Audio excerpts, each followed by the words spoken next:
Assalamualaikum warahmatullahi wabarakatuh. Segala puji bagi Allah yang telah melimpahkan rahmat dan hidayahnya, terlebih lagi nikmat hidup. Baiklah anak-anak sekalian, hari ini kita akan sambung materi pada mata pelajaran Al-Quran Hadis dengan tema atau dengan judul pengertian dan fungsi Al-Quran. Yang akan kita bahas untuk pertama kali adalah pengertian Al-Quran.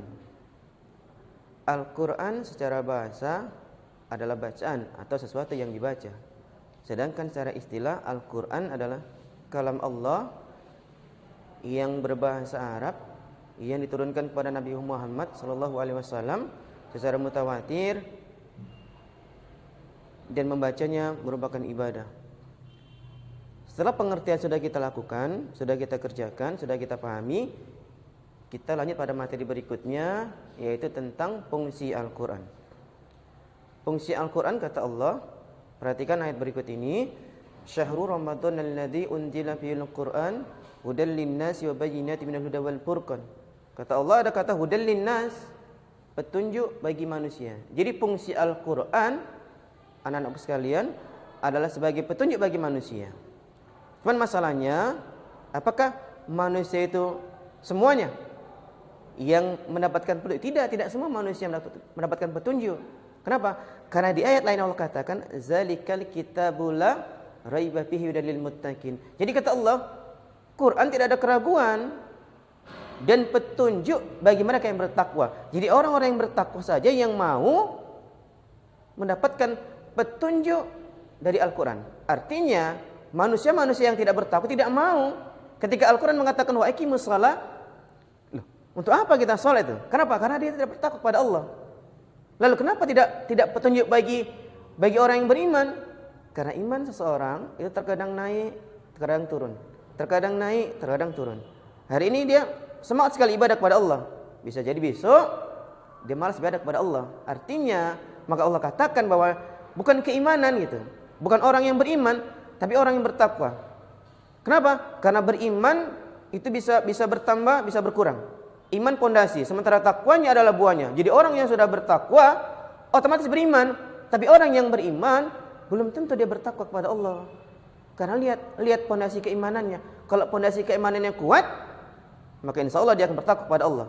Tapi kalau pondasi keimanannya lemah, maka bisa jadi dia tidak akan beriman kepada Allah dan tidak ada takwa kepada Allah. Maka kita katakan fungsi Al-Quran sebagai petunjuk bagi manusia, hudal linnas, petunjuk bagi manusia. Cuman masalahnya adalah bukan semua manusia, tapi manusia yang bertakwa kepada Allah. Makanya orang yang bertakwa ini spesial sekali di mata Allah, ya kan? Spesial sekali.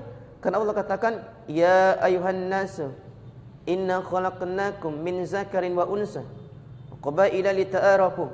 Kata Allah. Kemudian Allah katakan, inna akramakum indallahi atqakum, kata Allah. Jadi sesungguhnya manusia yang paling mulia, kata Allah, bukan yang beriman, bukan yang beriman, tapi kata Allah, inna akramakum indallahi atqakum. Sesungguhnya manusia yang paling mulia di antaramu, kata Allah, adalah siapa di antaramu? Yang paling bertakwa. Kuncinya takwa, bukan beriman. Maka Al-Quran petunjuk bagi mereka yang bertakwa. Kenapa? Ketika Allah katakan wa aqimus shalah, orang yang bertakwa langsung ngerjain, tunduk patuh, ya kan? Orang yang bertakwa itu hidupnya seperti dalam Al-Quran dikatakan ini siratal mustaqim, jalan yang lurus, nggak aneh-aneh dia. Orang yang bertakwa itu nggak aneh-aneh, ya kan?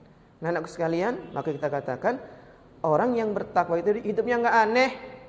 Ketika Allah katakan sholat, ya sholat. Ketika Allah katakan puasa, ya puasa. Ya ayyuhalladzina amanu kutiba alaikumusiyam, dia kan puasa. Ketika Allah katakan zakat, dia akan berzakat kalau dia mampu.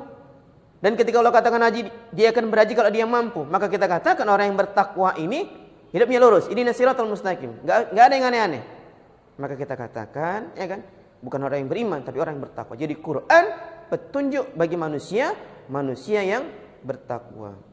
Oke anak sekalian, mungkin sampai di sini materi kita hari ini. Insyaallah kalau ada panjang umur, ya kan, kita akan sambung di pertemuan berikutnya. Oke lah, sampai saya akhiri. Billahi taufiq wal hidayah. Assalamualaikum warahmatullahi wabarakatuh.